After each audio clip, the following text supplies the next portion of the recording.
Yo, what's good YouTube? It's boardzy. This is going to be a full review of the Endgame Gear OP1 8K. In my opinion, I mean, maybe one of the best wired mice of all time, and another mouse from Endgame Gear. This is not the XM2W, if anybody is confused, and it is not a similar shape to the XM1 whatsoever. I already have covered the OP1 shape in my OP1 Wii review. I will touch on it again, but it is not changed from the wireless version, and in my opinion, this just blows the wireless version out of the water in terms of just mouse experience. I know that might be shocking given the fact that this mouse has a wire, but I will get into it, why I think that this is just pretty much a perfect mouse. First things first, the weight is going to come in at 53 grams on my scale. I thought it was advertised at 50. I could very well be wrong, though, and the wireless version is 58, so there's not going to be a massive difference in terms of in-hand feel. You definitely can notice that this is lighter, easier to move around, better balanced. The weight of the cable does not outweigh that by any means, but yeah, it's a small mouse, so it's not going to feel like as light as something like a fucking ULX, but compared to something like the Pulsar X2 Mini, which is the same weight, it just feels similar. But this is a very thin shape. As you can see, the X2 Mini is much wider. I can show some other mice as well. The Lamzu Maya is going to be larger and wider than it. So the OP1 is very interesting in that it's going to accommodate both fingertip and claw grip depending on your hand size. And yeah, for me with 21 by 11 hands, I'm not going to say it's an exceptional claw grip shape. I don't feel like the mouse was made specifically for me, but I am able to maintain a solid grip of it. The button height is very low. The sides are flat. There's good room for my fingers. It does flare out a bit towards the bottom, which does make the mouse feel wider in your palm. So really, I think it's a solid shape. I don't think it's like one of the best claw grip shapes ever. And if you do have larger hands, like let's say you're used to like kind of relaxed gripping a GPX, like this will feel noticeably much smaller. But yeah, moving beyond that to what actually makes this a unique wired mouse, I mean, we kind of got to start with the clicks. 8 microseconds of click latency. You guys have seen all of these charts, graphs, numbers that are measured in milliseconds. That's no more. Like, this is not 8 milliseconds. This is 8 microseconds of click latency, presuming you have the kill GX switches in and are using the SPDT mode, I believe, which I will explain for you guys. Okay, so here we have the kill GX switch, and the way a mechanical switch works is it has the contact. It generally has to bottom out for the switch to register. But in this case, right as you click it, like it's literally, it takes such little time, but you will have it register right as the switch is clicked rather than it bottoming out. Does this save you a significant amount of time? No, but it's cool, I guess. And you can also turn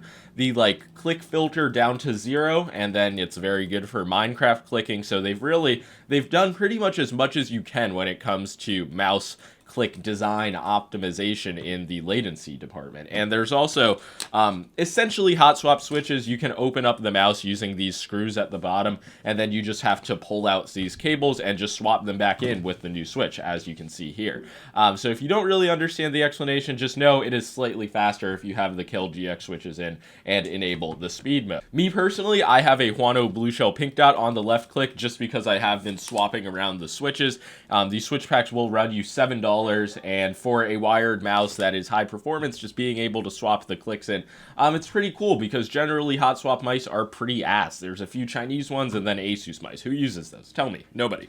I will add though that the switch pack for the Omrons is 45 to 75 grams of actuation force. That is the most absurd variance I've ever seen in a mouse click, but I didn't even open those up, so I can't really speak much to it. I just saw the numbers and I was like, what? But yeah, if you do want the lowest latency experience, just use the Kill GX switches. Apparently this extra pack they sent me is a lighter version that I probably should have just put in my mouse, but it is what it is. So really, your main takeaway should be that this is the lowest click latency mouse on the market and that is going to make you a better player. The weight of the Kill GX switches is not anywhere near similar to the Kill Go optical switches that were found in the OP1 Wii that, in my opinion, just ruined the mouse. Like, I literally, with the weight of this mouse, the weight of the clicks, I don't fucking use it. But the OP1 8K, incredible. The clicks feel amazing out of the box. You can swap in whatever you want. And yeah, that's really all I gotta say. The button height is low. I enjoyed this mouse for clicking scenarios, so really job well done to their R&D department making this mouse have epic clicks. And yeah, I know that was a lot of rambling about the clicks, but this mouse was really designed for enthusiasts who care about mouse switch feel, and obviously they just went above and beyond when it comes to optimizing the latency. So I figured,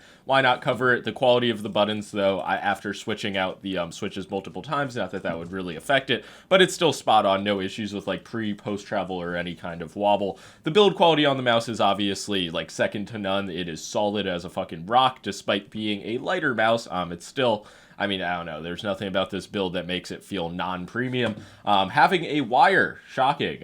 Wire's not really bad, though. As you can see, it has a good bit of flexibility, and I truly can't feel it. Like, if you have a good stress relief, a good angle, and a good bungee, like, the experience is damn near wireless. The bungee is the Esports Tiger Lunar Dial. I believe it's discontinued, though. A lot of people were asking in the last video where I covered this mouse, and yeah, I'm not joking. Like, I was not hindered by the wire. People are saying, like, yeah, you can always feel it, you're fucking lying. Like, I'm not, but okay, if you want to believe that, God bless. But yeah, having a wire is obviously going to protect you from the horrifying EMF rays coming out of your mouse. The wire is going to shield those. The wire is also going to mean that the mouse does not need to have any power saving features. The mouse will never need to be charged. Like, this wire thing, there's a lot of reasons to love it. And yeah, I'm not going to pretend like every mouse on my desk besides this one isn't wireless, but there's just a market for high-performance wired mice. I refuse to be convinced otherwise. $75 for this, that legit beats out every other mouse on my desk in terms of performance. I don't see how that could be a bad buy. They also do have a 1K hertz wired version of this mouse available for $55 if you decide that 8K is useless. I've been using this mouse primarily on 4K because 8K, it's just still not up to par in Fortnite for me, even though sometimes in creative it will work. It's just not consistent. It's stuttery, so I use 4K without any motion sync, and I have been absolutely pleased with the sensor implementation on this mouse. If you're somebody who's like struggled to perceive the differences in higher polling rates, I think this mouse in like an isolated scenario, you're really going to notice the differences. Again, is this game changing? No, but the sensor input feels better. Why wouldn't you want that? There's no chance of the signal dropping really, which is something that it's enjoyable. It's very pleasant to use a mouse knowing that there's never going to be a hiccup in terms of the sensor responsiveness.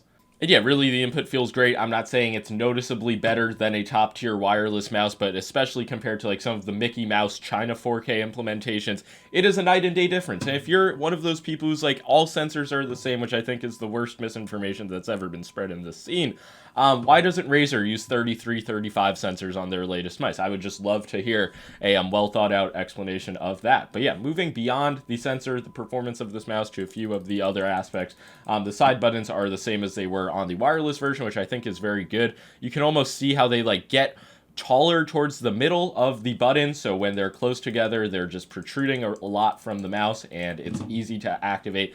Good positioning for my thumb. So the side button design is very good as well. They're extremely light and just clicky, spammable. The scroll wheel I don't love. It's like kind of small, and sometimes when I'll just go to like hit it for scroll wheel reset, it just fucking hurts my finger. That's not the end of the world, and it scrolls fine, but it's just like, I don't know, when I use something like the Vaxi wheel, which used to be like notoriously bad, but they kind of switched them up. It's like just a bit softer. It protrudes from the mouse a bit more, and it's like, yeah, I kind of just like hit my finger against the side of this where it's just fucking plastic, and it doesn't feel great, is I guess what I would say. I'm not gonna say it like hurts my fingy. So yeah, in general, I think that this is about as well-rounded and high performance of a mouse as we currently have in 2024. So whether you are a mouse enthusiast, a wired mouse lover, I think that this is a good buy. If you're somebody who's already satisfied with a wireless mouse, you're not going to go back to wired, okay, this isn't for you. But not everything has to be for you. That's a lesson I learned when I was like 4 or 5 years old. And I am going to give this mouse the seal of approval because it's a mouse where I feel like I'm playing well on it. I can't make any excuses. Like if I have my phone on my desk and I miss a shot with a wireless mouse, I'm like, okay, there's fucking wireless interference. But with this, it's wired, it's just all me, no excuses. And adding on to that, there's just not a single feature where I can really critique it. The stock skates are fine. I did throw on the larger variant that they include. The side buttons are good, like I mentioned. Build quality is good. The coding is incredible. I forgot to mention Endgame gear coding, creme de la creme. I mean, that's why I forgot to mention it, because it's just that good.